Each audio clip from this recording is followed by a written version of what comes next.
Hey, welcome back to Forgiven AF Podcast, y'all. This is a second chance podcast that we use as marketing material for our mentorship program. A lot of you guys know after I got out of prison, I just felt called to start this second chance mentors nonprofit where we work with the young men that have been kicked out of school basically for fighting our drugs. We just try to show them another way, man. Just put some good, positive men in their lives that'll kind of mentor them and get them back on track. A lot of kids that age, they don't really know where they want to go. They're just kind of going through life, bouncing off the walls, whatever their friends, suggest. So we really try to just step in and be that, mentorship figure. A couple cool things that have happened. I want to shout out Brad Fry real quick. Brad Fry heard of that we were going to this church in Dallas. It was called the International Street Church that we've gone the past couple months just to go visit.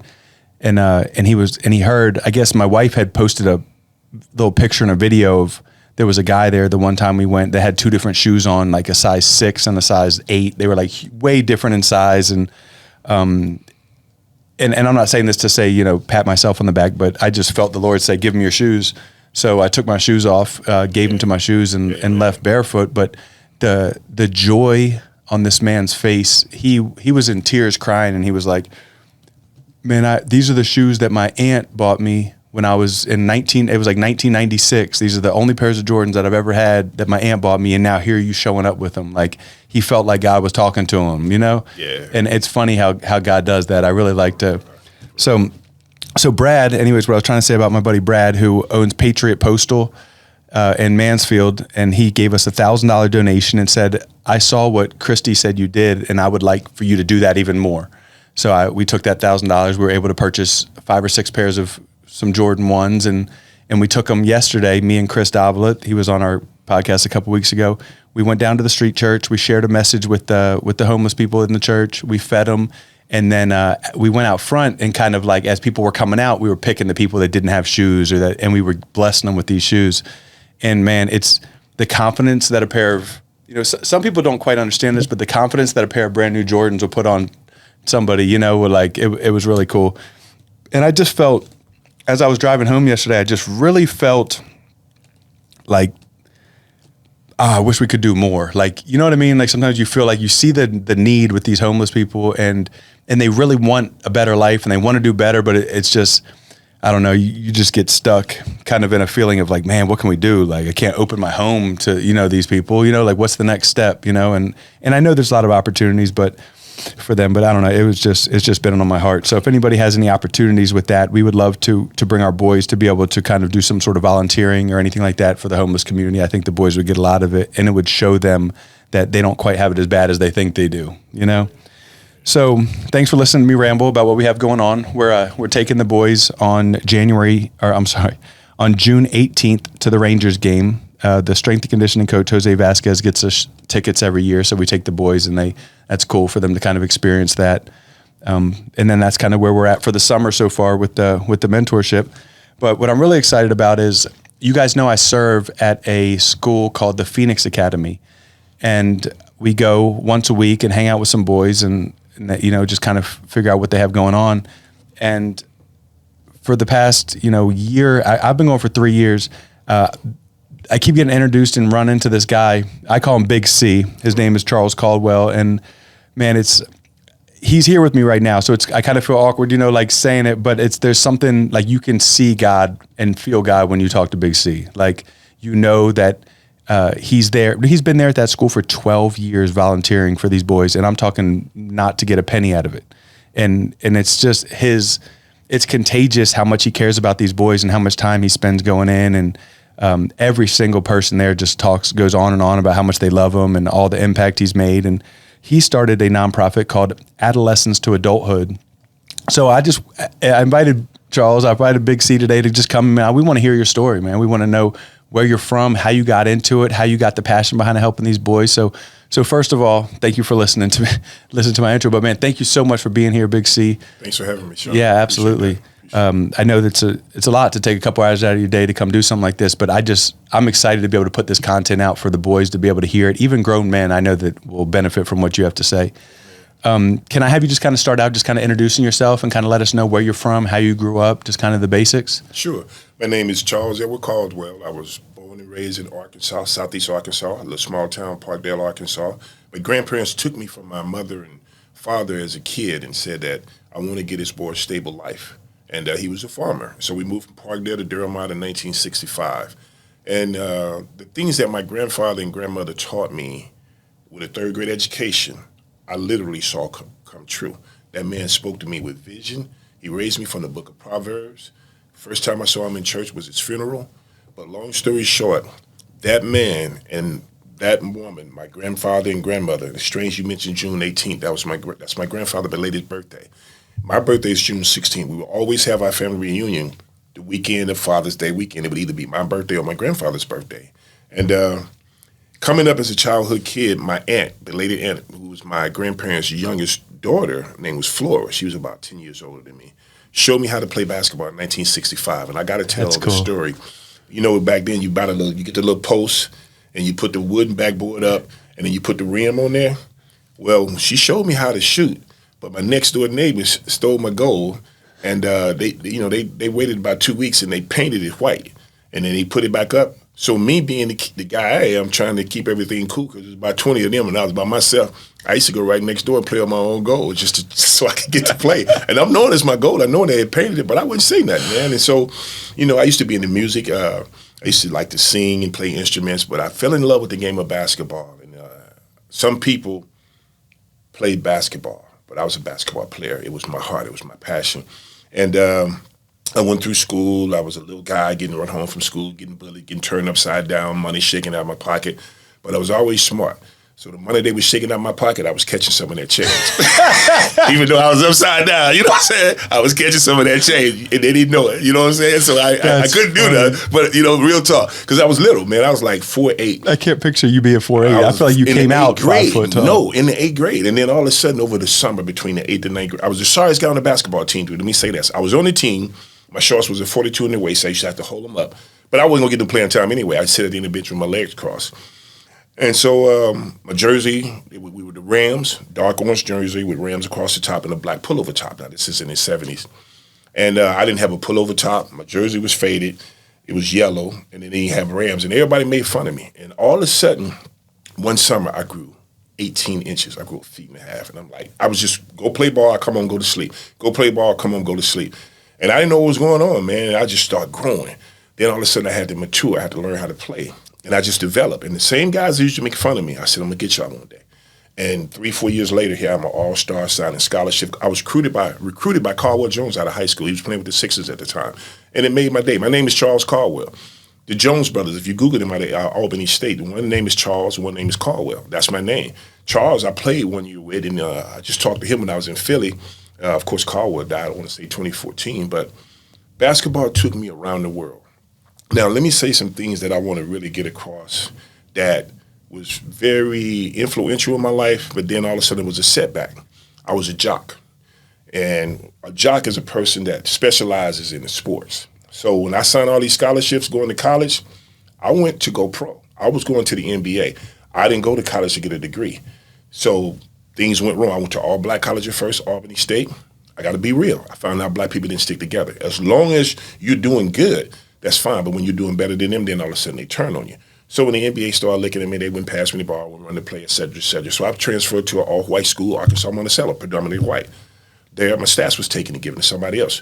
Didn't make it. Preseason All-American, didn't make it in the NBA. So I'm like, okay, what am I going to do now? Because I don't have a degree. By the way, let me tell this part.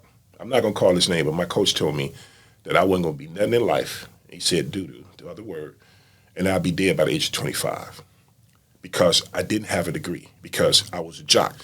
And I'm like, Coach, I'm trying to go pro. I didn't come to college to get a degree. And you know, how many athletes do that?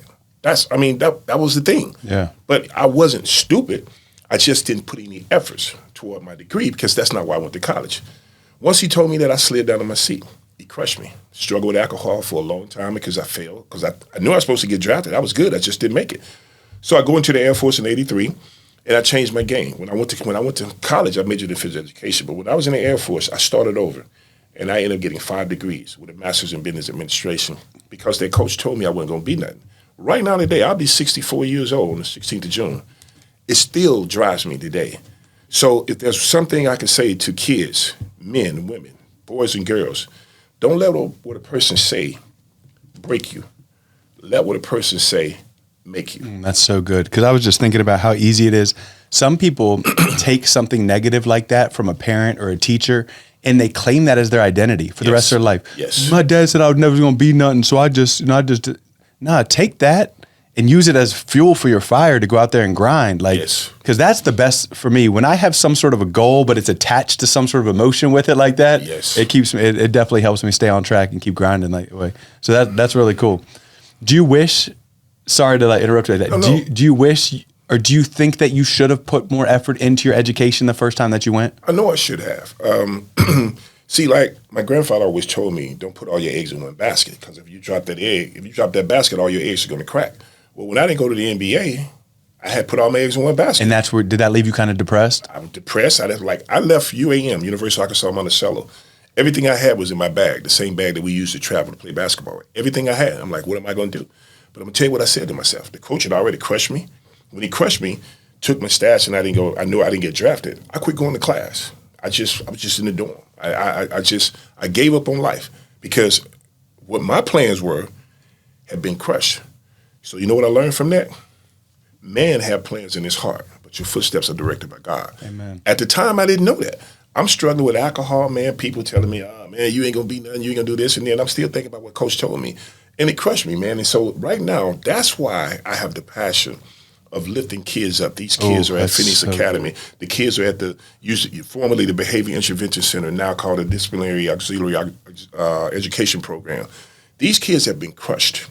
And either their mom or their dad or their school teacher, brother, sister, or some gang they're initiated in have put things and have said things to them to make them give up on life. Second chances. When Sean started Second Chance, don't think that you only get 2 chances.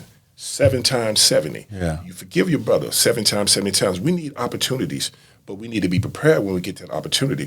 What Sean and I are doing in these kids' life is instilling them like, we've been in trouble too. You show me a man that's been destroyed 1,000 times, and I show you a man who knows 1,000 ways to rebuild. That's good. Word up. Man, that's so good. Yes, sir. So tell me about your military basketball career. Because I know, and I want to give you a shout out real quick. You're the humble person that's not going to throw this out there, but you just last week got inducted into the Military Hall of Fame for basketball, right? Yes. I went to Philadelphia. I want to give a shout out to Mike Myers, who is commissioner of the Military Basketball Association, and my chairman of the Air Force, Chief Master Sergeant Grant, we affectionately call D. They selected me on my first time applying, and my wife and I and my cousin, couple of cousins and his daughter, we all met in Philadelphia at the Embassy Suite. Matter of fact, my teammate and his wife, Wolfgang Abel, who I played in the German League with, he was there, and it was a huge success. I was honored to be acknowledged to be put in the Military Basketball Association Hall of Fame. Of course, I'm a retired disabled veteran of 25 years, and I've been all over the world playing ball. And everywhere I went, I was a standout player because I felt like I should have been in the NBA. So everywhere I went, I felt like I had to prove myself. Kind of like had a chip on your shoulder? I still got a chip on my shoulder. I just can't play no more. And as I say, I'm a comedian. Humor is a defense mechanism. So I'm in the NBA Hall of Fame, right? And as I'm giving my speech, I said I missed it by one alphabet. That's funny. Yeah. That's funny. They probably like that. They did. They all fell out laughing. I want you to touch, because we kind of left in the story. So college basketball ended. You didn't get drafted. You joined the Air Force. How does an Air Force, I know, and I kind of know because my dad boxed on the All-Navy team. Mm-hmm. So I watched him do that for a couple of years. How does do you play other branches, or do they go against other countries? Yes, all of that.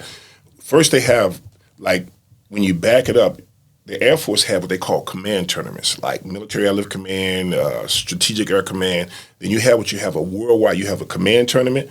Then you go to a worldwide tournament where all the commands in the Air Force, United States Air Force and U.S. Pacific Air Force, those are the Air Forces on Pacific countries. Then the United States Air Force and U.S. It's one team from the countries of Europe, and then you have the states, continental United States commands. You come together for a worldwide tournament. Then after the worldwide tournament, you get selected for all Air Force trial. Then when you make the all Air Force team, you go against the Army, Navy, Air Force, Marine in a service championship. After that, you get picked for the all-on forces team, where you with the Army, Navy, Air Force, Marine on the team. All on one team. All on one team. So it's the best of the best. Played 2 years with David Robinson before he went to the Navy, before he went to the Spurs. Travel all over the world. You get automatic bids to the ABA USA at the Olympic Training Center. You go to the National AAU tournament. That's really cool. Bids, Western Invitational Tournament in Lewistown, Montana. And you get to play against guys that you see in the pros, like Craig Elo and some other guys I can't remember the name, but you give it to these guys, and all of a sudden you're seeing these guys get drafted. And so, you got that chip on your shoulder. Like I met guys like Joe Jellybean Bryan. He and I were friends in Tokyo. Kobe's dad, his mom, Pam. He was coaching the Tokyo Apache.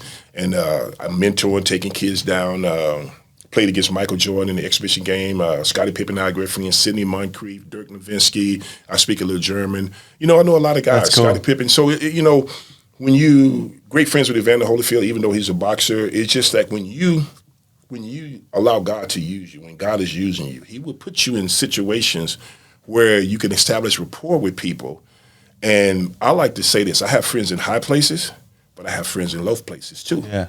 When you have the mentality to go in the hood and you can get love, then you're really sound.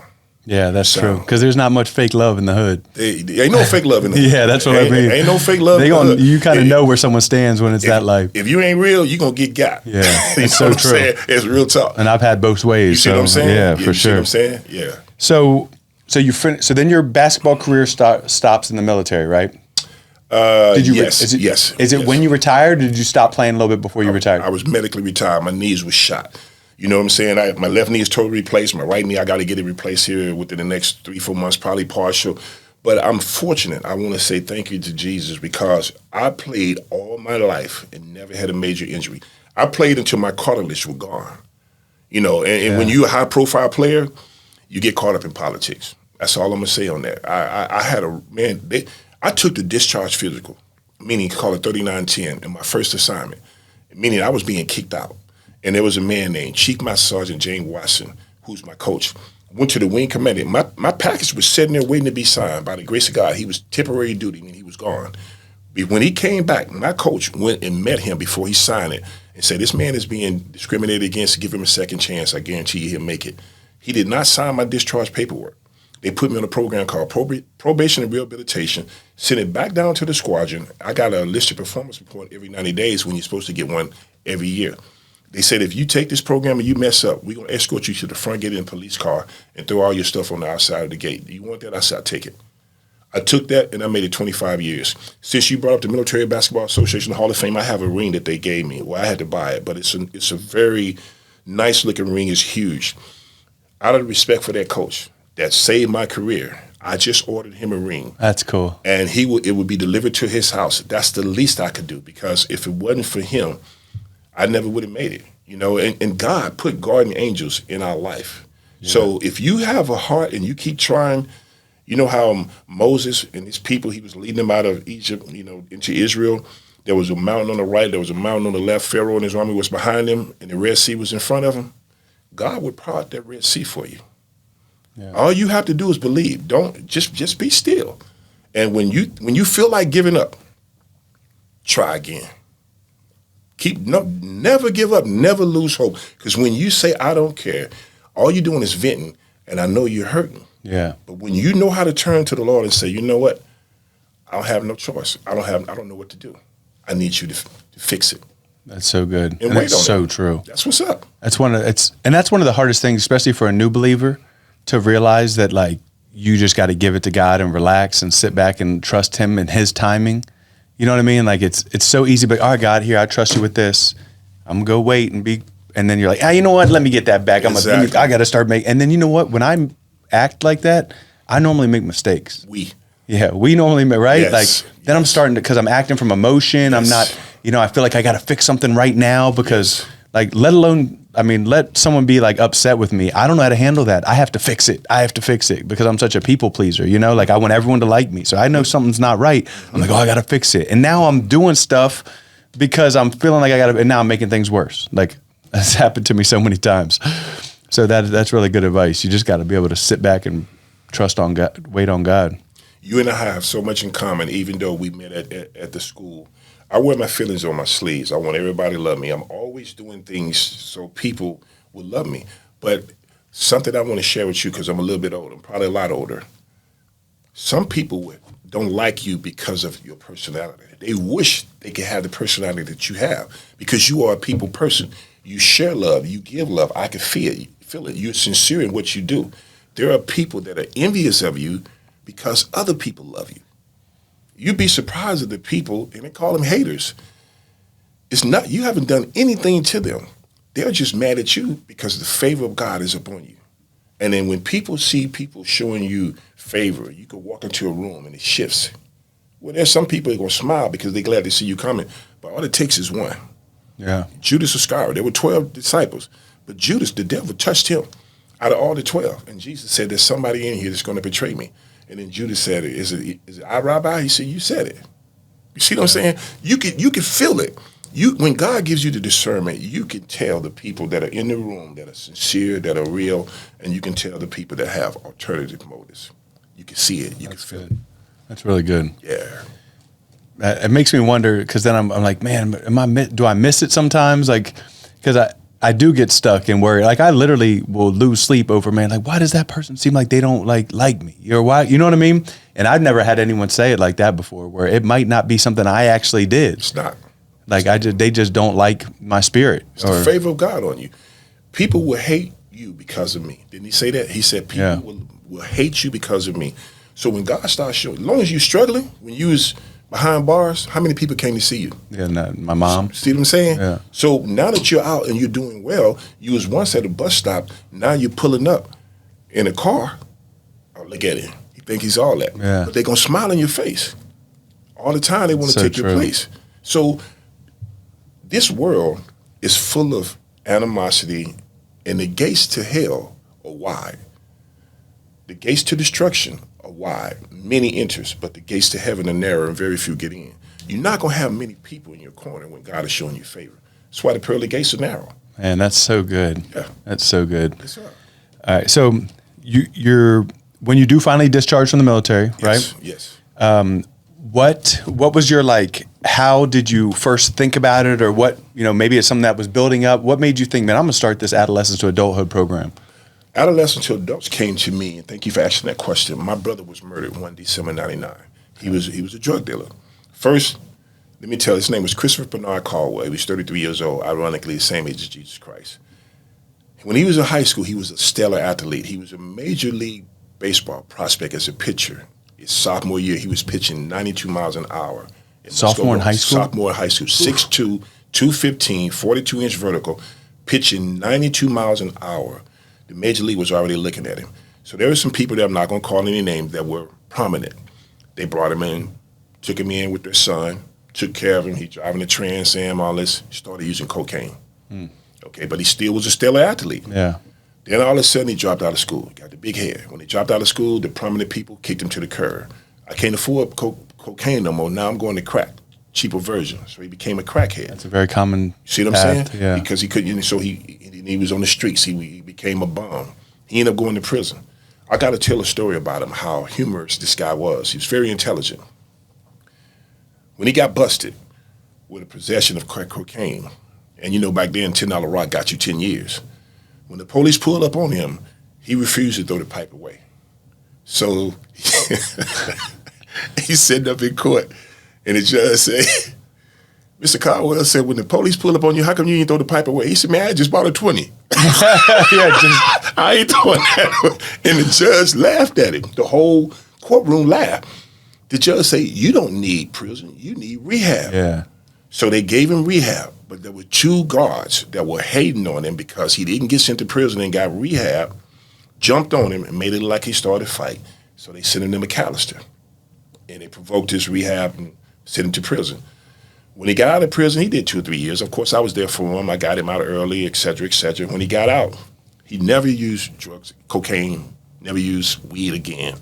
But he knew how addictive it was. So he started selling it. He got a job at a construction company, making good money, $3,000, $4,000 a week. So all of a sudden, he decided he wanted to flip his money. Bought weed, bought crack, started making big money, $10,000 a day. Talking trash, bragging. I said, 2 things gonna happen to you. You're gonna come up dead and spend the rest of your life in prison. You ain't paying my bills. You can't tell me what to do. Woo, woo, woo. Well, listen. November 17, 1999. I said, I got to get up out of here, man. I can't get caught up in the Air Force, man. He said, hold on, there's something I want to give you. He stopped me at his door. He gave me a Swiss Army watch. When he stopped me at the door and gave me the Swiss Army watch, I looked him in the eyes, and I saw death. 2 weeks later, December 1st, 1999, the guy that shot him 5 times in the chest was standing in the exact place I was standing in when I saw death in his eyes, and he was standing in the exact same spot. Oh, that gives me... Guy shot him 5 times in the chest. He looked at the guy and said, see there now, you didn't kill me. I got a copy of the police report. The guy turned himself in a year later. They never found out who killed my brother. This guy turned himself in because he was having nightmares. And let me say this, I have no beef with the guy that killed my brother because God had already showed me he was getting ready to die. See what I'm saying? Yeah. So that's why I started Adolescent to Adults. Adolescent is all teenagers. In my opinion, the difference between an adult, a man and a woman, is an adult is independent and self-sufficient. That's what you and I are trying to do, is get these guys to see, listen, all your parents want you to do is be able to provide for yourself legally. Yeah. That's all they want. I don't want to see no other mom or brother or sister or loved one have to go through the pain I went through, especially when God showed me he was finna die. And let me say this, when you're dead, you don't know that you're dead. The pain is only felt by the people that are still alive. It's the same when you're stupid. You don't realize you're stupid until everyone else got to listen to you? That's funny. Man. So I know I said this earlier about that you've been going to the school for 12 years, man, which is really impressive. And that's a dedication and commitment. And there's times, like, trust me, I've only been there 3 years, but there's weeks where I'm like, man, I got to go to the Phoenix Academy today. Oh, you know what I mean? I'm just being honest. And it's my love, and I love it, and I have a passion for it. But there's times where it becomes an obligation. You know what I mean? It's a hostile environment too. Yeah, yeah. You know, the people need to know that it is these kids are dangerous. Yeah, you see what I'm saying? Yeah. Sometimes, and you don't know who you're going to get. So exactly. I'll show up, and that day she'll bring me 3 kids. And it's like flipping a coin. I could have 3 kids that are super excited and motivated and asking a question, or I could have 3 kids that won't make any eye contact with their arms crossed, and they couldn't care less about me being there. Exactly. And that can hurt sometimes. You know what I mean? I'm taking an hour of my day to come work with you, and you won't even look me in the eyes or talk to me. Yes. Now, I don't get upset with them. You know what I mean? Like, because I understand that a lot of these boys have been through things that if you knew, you wouldn't even believe. You know what I mean? Like, a lot of these boys.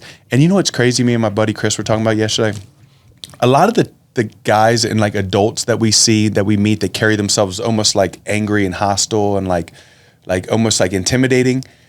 If you really knew on the inside is like a scared little puppy dog that doesn't know how to handle relationships and communication, and if they just put off this angry, I'm tough vibe, they don't have to risk being hurt or embarrassed or have to any feelings, you know? Mm-hmm. So that's knowing that has kind of changed the way now that I interact when I come across somebody that's like that.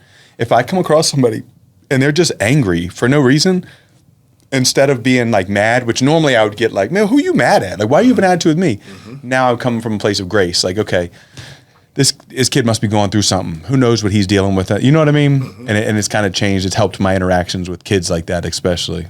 Sean, you just made me think about something that the whole world needs to hear. Empathy. Yeah. Teachers, parents, brothers, sisters, biological brothers and sisters, loved ones need to understand that we must be empathetic with these kids nowadays. It's not like when I was coming up. Yeah. You know, country boy in Arkansas. If someone on the other side of town heard you say a bad word, then they would call you in there, spank you, and then ask you who your parents are. And then when you tell them who your parents are, you got another whooping when you went home. Nowadays, you can't do that to kids because they just, somewhere through the gap, we just lost them. There's a generational gap. I like to use humor.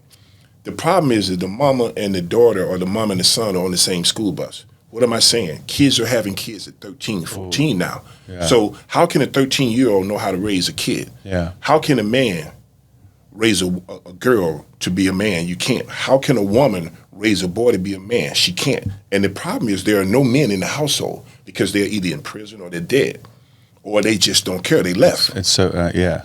I think we need to change Father's Day to Daddy's Day because a father is any man that's capable of producing a child by another woman. But a daddy is in that kid's life, and he don't always have to be a biological. Yeah. So what you and I are doing is replacing the man that these kids aren't seeing. Yeah. In order to be a man, they need to see a man. So they don't see a man. They don't see that because there's not one at home. And if he is there, he's walking around with his pants sagging, showing his underwear, smoking dope, playing video games all day. So true, man. You see what I'm saying? So these kids are mad. And then they see them disrespect their mom. Yeah. You know, so these kids are coming to school with chips. They're mad at the whole world. Yeah. And I'm going to say this, and then I'm going to let you have the floor.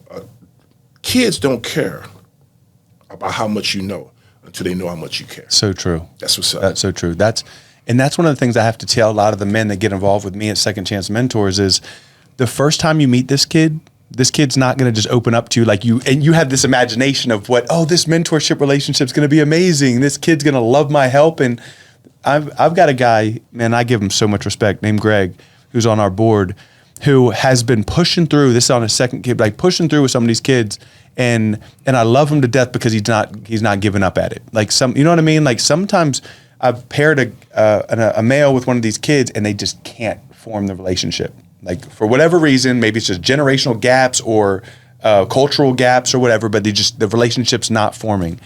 But what I try to explain to them, it might take 6 months of you showing up and doing what you say you're going to do until this kid realizes, man, this dude's really not going nowhere. Because a lot of the men that have been in these boys' lives have left. So they're trying to protect themselves. They don't want to become cool with you and then you disappear again and now they're hurt again. So we really have to build trust with the boys, do what we say we're going to do, show up when we say we're going to show up, and start building that, rapport with these boys, and then they'll open up. But it's not just going to be this perfect, hey, yo, you're my mentor. Here's my life story. No, these boys have been through it, They have. And I like what you hit on about with the moms, because single mother can raise a great kid, right? I'm not trying to ever take that away.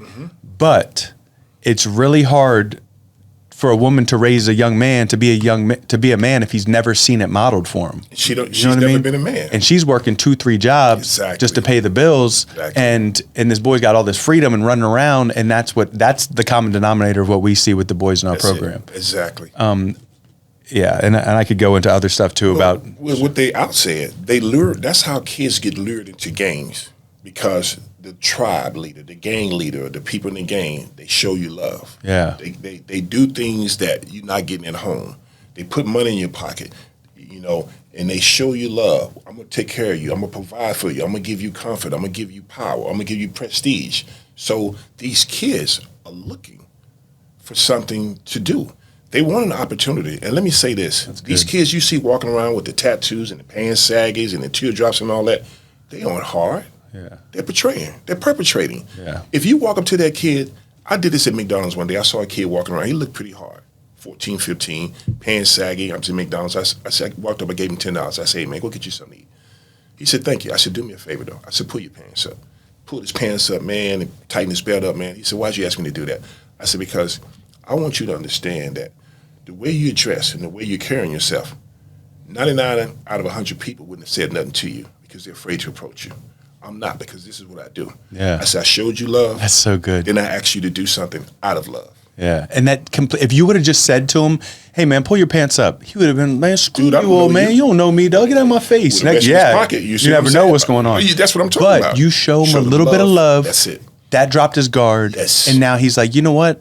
What can I learn from this guy? This man really cares. But most of the time, they're not being approached like that. They're being approached the way you said the first time. Yes. So we have, I don't want to go there. Go there. Well, we just have a guy in the program he's a great man. He's a huge benefit to us. But we had to deal with sometimes the boys got their sweatpants sagging a little bit, and he couldn't handle it. Like, not couldn't handle it, but it irked him beyond. I say, you know what? I would rather that kid write these short-term, long-term goals and get working on his homework, and we can address the pants stuff we can figure out down the road. Like, it's definitely a good point, but I didn't want to take that role into, hey, man, just barking orders all the time. Pull your pants up. No, sit, like you said in the beginning, the love thing. Let's get to know this kid first. Yes. Let's let him know that we love him. Then let's hit on the pants in a couple months or a couple weeks even. But let's not get him the first day to come out and we're start saying, man, pull your pants up. They're like, man, that's what they don't feel welcome there. That's tension. And when you start up with tension, communication shuts down. Yeah, that's really good. Yeah. That's really good. Yeah. So what is the next, what do you see what is your vision? What do you want adolescents to adulthood to grow into? Do you have like a long-term goal? Yes. Let's go. I plan on doing this until the day I die. As long as I have my 5 senses, my motto is that experience is the only situation where you get the test before the lesson. God had put me through so many things, to and through, and he's always brought me through them. So, I've been broke, I've been hungry, and from a poor family, country boy and all that, but I always had a dream. I like to share this story of I was laying in my bed one night and I was looking at the star, and I made a dream. I had a vision. I had a goal. And the kids say, "How was you laying in your bed looking at the stars?" I said, "There was a hole in the roof, and you put that little bucket on there. When that water comes through there, and you catch it."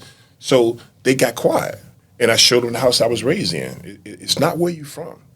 My goal is to instill in any kid that I talk to, it don't matter what age, ain't nothing but a number, that regardless of what situation you in, you can make it. If I can make it, I know you can. I left 417 Northwood. That's in Durham, Arkansas. My grandfather was old school. I mean, old school farming. Caldwell Jones recruited me out of high school. He had seen Caldwell on TV. He had saw me on TV in the high school all-star game. So he thought I was already a pro. He gives me $5. When I leave, Arkansas get ready to go to Albany State. He gives me $5 and he rubbed it to make sure it wasn't nothing stuck. I was like, "Dad, what am I supposed to do with this?" "Oh, why are we seeing you on TV?" I was like, "Dad, I'm not a pro yet. They're paying for my education, you on TV. but I'm not getting paid." I gave him the $5 back. I walked out of my home going to Georgia, never in thousands of miles away with not a dime in my pocket. When I get down there, they stole every piece of clothes I had out of my dryer. So I wore the same clothes for months. People made fun of it, but I never gave up. Regardless of what situation you're in, regardless of what you're facing, and this is my goal to instill in anybody that I come in contact with, never give up. Because if there's a will, there's a way. Yeah. That is. That's awesome. My goal. So we've got a lot of listeners that listen to the show, man, and and one thing with me, and like we discussed in the beginning, was it's not, a lot of people would just use this as a, "Oh man, I just want my nonprofit to grow, my nonprofit.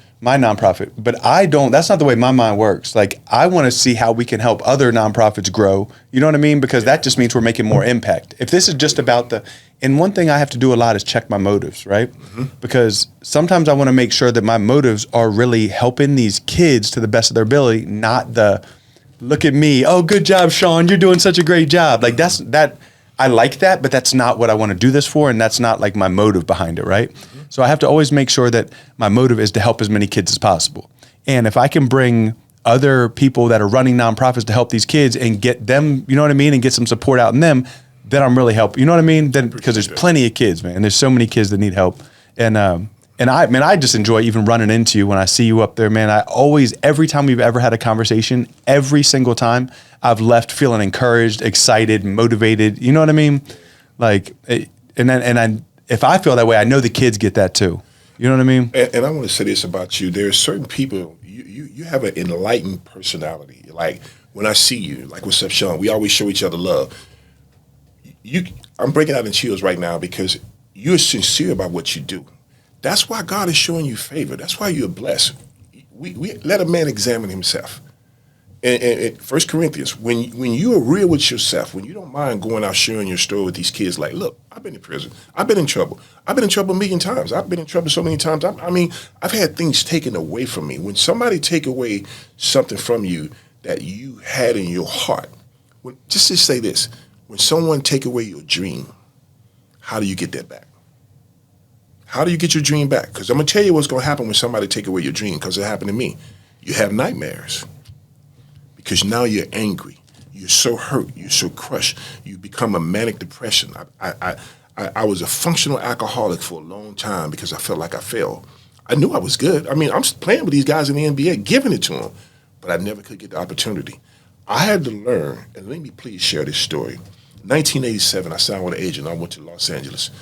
Loyola Marymount University, I'm playing in the NBA, killing guys. I get 2 offers, Seattle Supersonics and Washington Bullets. Show you how old I am. When I give him my agent's name, he wasn't even registered. So I'm like, "Are you serious?" So I walk out in front of Airport Park Hotel. The Forum is to my right. Inglewood Boulevard is right in front of me. Palm trees all up and down. My grandfather died in 1983. He told me a bird in the hand is better than 2 in the bushes. So you know what I did? I went upstairs, packed my stuff, and flew back to Little Rock and re-enlisted the Air Force. Because you knew that one was guaranteed, right? I knew I got a job. You know what I'm saying? Yeah. I said, I'll play professional when I go overseas. That's exactly what I did. That's cool. Exactly what I did, man. I've heard that. I like that. Say, what is it? One in your hand? A bird in the hand is better than 2 in the bushes. Because the one in your hand is security. It. Yeah, that's security. The one in the bushes, you got to catch. They can still get away. It's 2 of them, but you got to catch. It's 50% more than what you got in your hand. But you might not get either of them. You might not get. That's exactly what I already got burnt once. Yeah. I don't want to get burnt again, so I'm going back re-up. That's so good, man. Yeah. How can anybody who's listening who wants to support, even if it's monetary or time or whatever, how can they find Adolescents to Adulthood? My website is www.adolescent, ADOLESCENTS, the number 2, ADULT.com. And you pull my website up. You might have to ask sometime on the dust if it doesn't come up. You can pull my website up. You can see my bio, my history, things I'm doing. If you want to support me, my address, my home address is 3222 Essex Drive, ESSEX, Mansfield, Texas, 76063. My Cash App is Chuck, $Chuck, 213244. And by the way, 21 was my high school number, 32 is my number at Albany State, and 44 is my number at Arkansas State. Those are 3 numbers. My 3 basketball numbers from high school to college. Yeah. That's cool. So if anybody, if you want to find out more information about how you can help or, how we can support Adolescents to Adult, Adolescents number 2 adult.com. Yes. And then he gave you his address, 3221 Essex Drive. No, 3222. Oh, okay. Sorry. Essex Drive. ESSEX. Glad you cleared that up. 3222 Essex Drive, and that's in Mansfield, Texas, 76063. Yes. So if you feel like led in any way to help support, please do so, because that's really what we want to try to do. We can help more kids with more, Yes. And I am 501c authorized too, by the way. All donations are tax deductible. Perfect. So I will send you a receipt and with my tax ID number on there that you can claim on your tax. That's perfect. Yeah, we are too. That's a big part. That makes a big difference. Makes a big difference. Cool, man.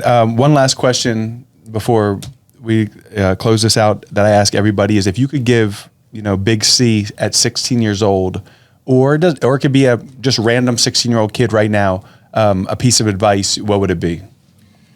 I got this from my best friend, a great friend of mine, the only 4-time heavyweight champion of the world, Evander the Real Deal Holyfield. If you don't pick it up, you ain't got to put it down. Oh, man. That's heavy. That would have changed my life. Mine's too, bruh. I started drinking at the age of 11 or 12. I quit drinking at the age of 55. My uncle then would give me beer.